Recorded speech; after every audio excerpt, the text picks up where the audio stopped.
What's up, everybody? It's Ahmed with A. Roberson Photo, A. Roberson Media, and I want to welcome you guys back to another unboxing and review. I know everybody looks at YouTube all day long, YouTube warriors just like me, and I know there are tons of reviews done by tons of people, but you have not seen my review, and my review is of this.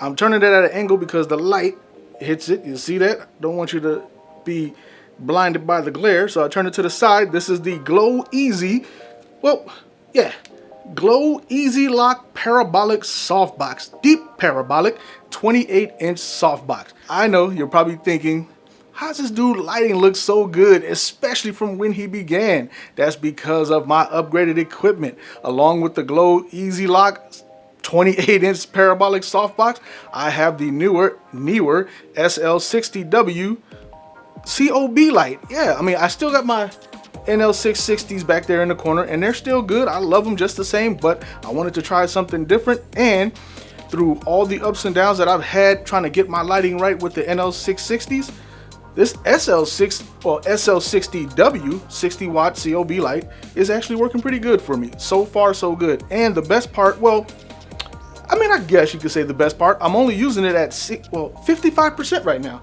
Matter of fact, yeah, it comes with a remote, and if you see on the remote, it says 55% power. That's pretty good. I mean, the light is close to me, but you want a big light source close to you to make the light softer on you. And as you can tell, how soft the light looks on me, how smooth I look, looks pretty good, right? Well, let's go ahead and run the intro, and we're gonna get into my new setup.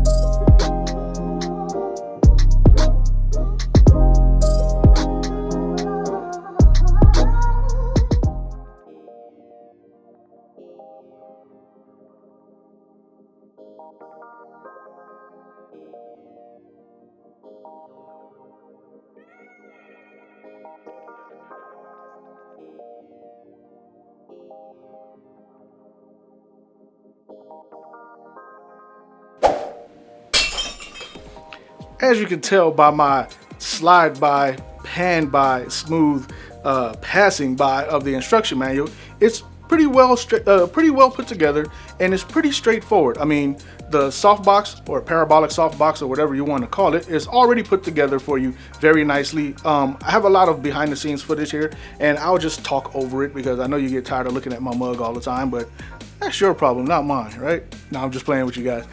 Anyway, you can see this thing is constructed very well. It is already put together for you. I mean, it is as easy as can be. I've owned a ton of soft boxes, and some of them are a little difficult to put together. You got to snap this, twist this, lock this into place.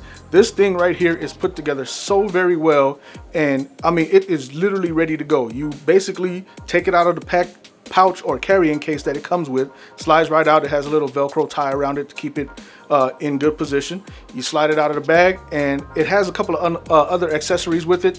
I mean, as you can see, I've already unboxed it, so I'm just going through a speed through re-unboxing of it just to show you what comes with it. But it just comes with your softbox, comes with the grid, it comes with the diffusion panel, and it comes with an inner secondary diffusion panel to make the light even softer. But we're going to talk about that in a second, because I found out something that works better for me that actually could be utilized by you guys, make it better for you just the same. But also what it comes with is a parabolic or concave reflective plate. This plate right here, you can put it inside the softbox on the locking pole, and it has a little rubber gasket to keep it in position, whatever position you want to put it in. It's concave, convex, and you can use it how you see fit to bounce the light back into the softbox to reflect back onto you, or you can put it in a position where it spreads the light even wider inside the softbox, making the light softer falling onto you. But what I've discovered playing, well, don't need this. Oh, what I discovered playing with this is the Neewer Sl60W rather. It's only a 60 watt COB light, and it's pretty powerful for what it is, but again, it's only 60 watts, and the deep parabolic softbox, 28-inch parabolic softbox, is actually very deep. So with the COB light sitting back here, by the time it gets here and then gets onto me after passing through the diffusion panel and the grid onto my face, it is really, really low powered. So what I discovered is taking off the outermost closest diffusion panel and just getting rid of that altogether, and using the inner secondary diffusion panel inside closer to the actual COB light, deeper inside the softbox. The light is hitting that immediately for the most part and is making it softer, and then when it comes out to the grid, it channels the light and keeps it controlled, keeps it from splashing onto your background or anywhere else that you don't want the light. And I'm only using it at 55 watts of power.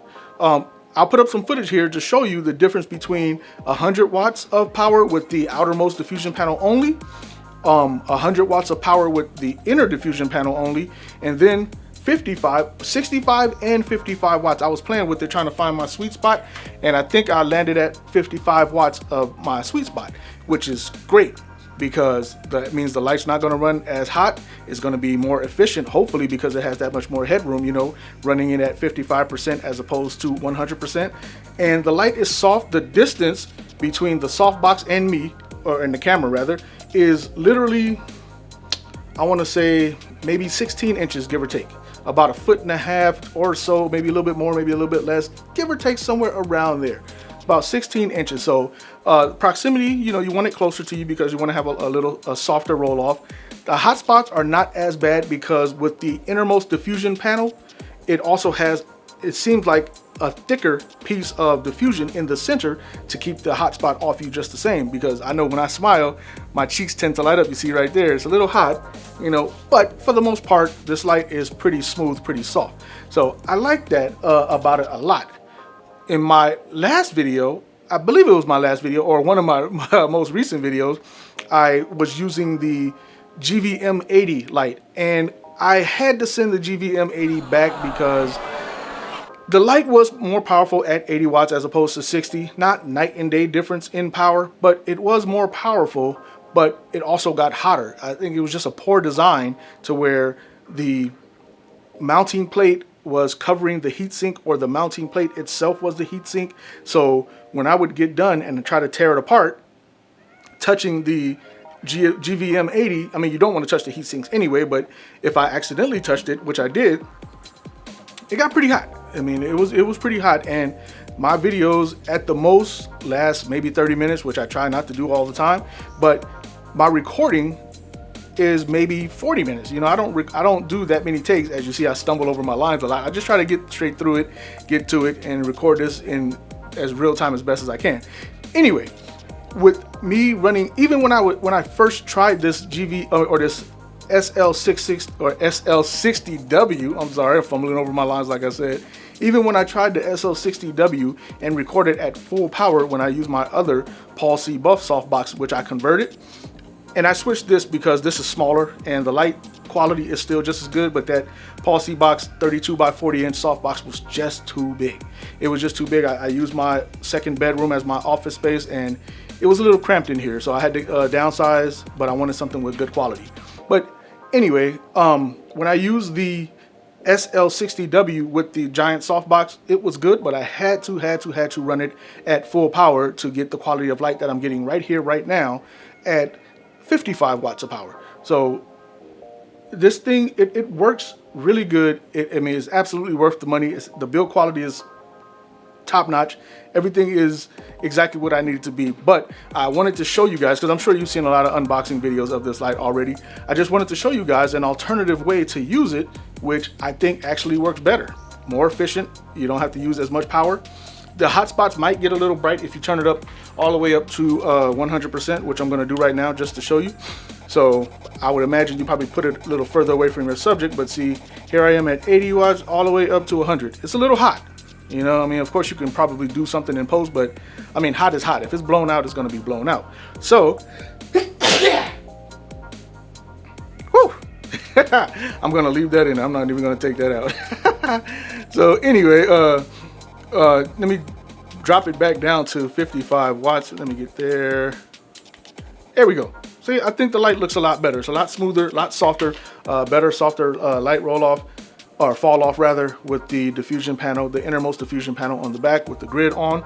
So just to summarize really quick, just to summarize, this light, I mean, this softbox rather, well, softbox and light combo is actually like double thumbs up for me. I really like it. And the setup and teardown is, I mean, instant. All you do when you set it up, as you see in the footage, is you just take the pole or the locking rod and push it all the way down the pole, and it locks into position, and it makes the parabolic softbox as big a octagon or circle as possible. Locks into position. You slide the diffusion plate on there if you want. If not, lock in your diffusion panel, put the grid on, good to go. Opens up and sets up within less than a minute, tears down within a minute, if that much. So